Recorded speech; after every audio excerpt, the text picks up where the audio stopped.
अस्सलाम वालेकुम। आज हम बकरे का गोश्त पका रहे हैं अपने तरीके से।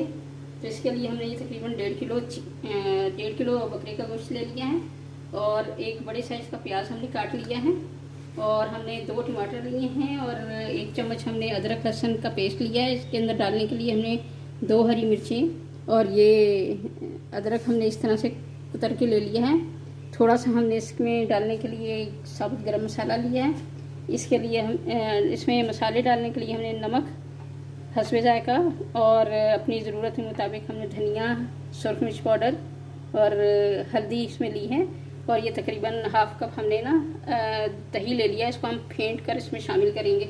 तो चलें रेसिपी हम स्टार्ट करते हैं अपनी। सबसे पहले हम इसके अंदर प्याज शामिल करेंगे।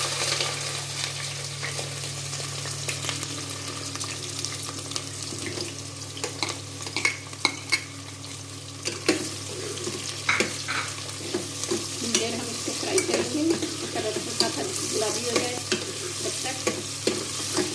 अब हम इसके अंदर ये साबुत गरम मसाला शामिल कर रहे हैं और इसके साथ ही हम गोश्त भी शामिल कर रहे हैं।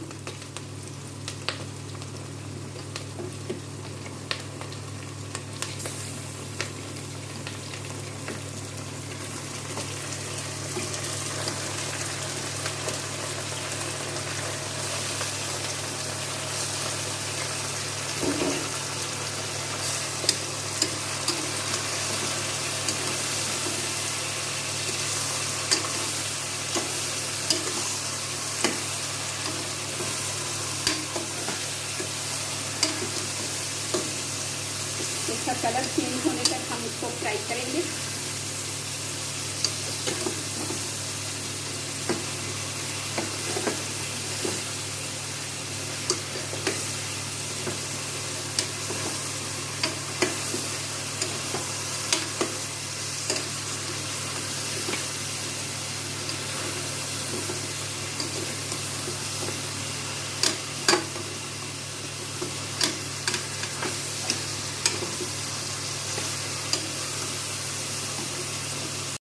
गोश्त का कलर चेंज हो गया। अब हम इसके अंदर मसाले और टमाटर अदरक वगैरह हम इसके अंदर शामिल कर देंगे।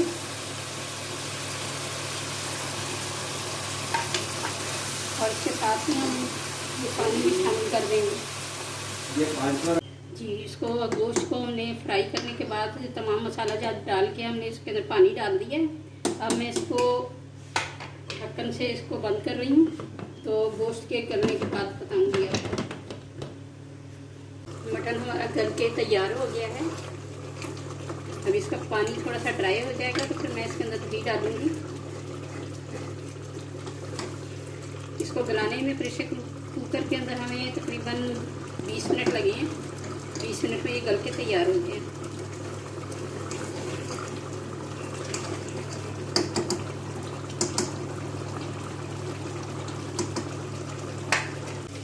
अब हम इसके अंदर दही शामिल कर रहे हैं। दही डाल के कुछ देर के लिए हम भूनेंगे इसे।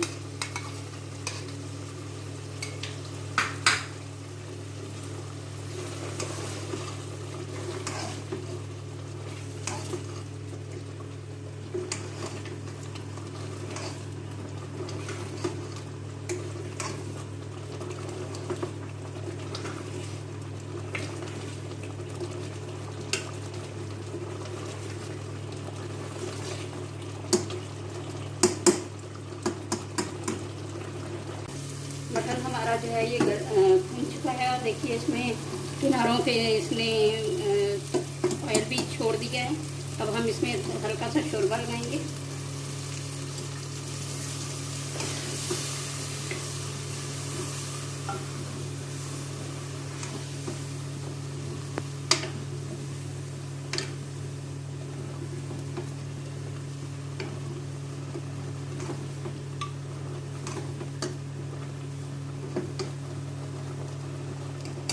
थोड़ा सा हरा धनिया शामिल करेंगे।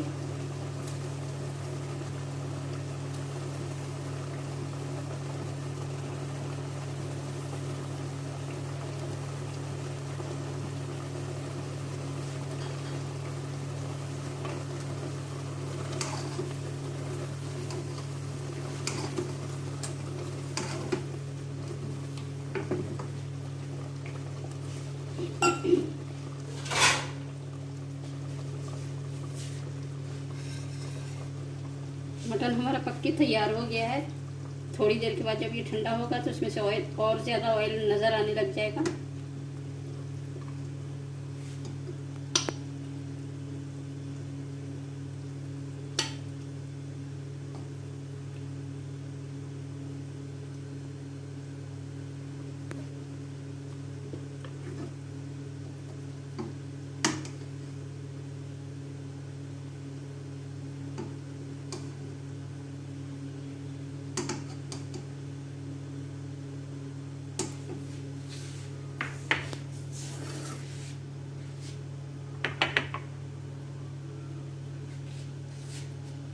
बताई हुई इस रेसिपी को आप ज़रूर ट्राई करिएगा और मुझे बताइएगा आपको ये रेसिपी मेरी कैसी लगी है। खुदा हाफिज़।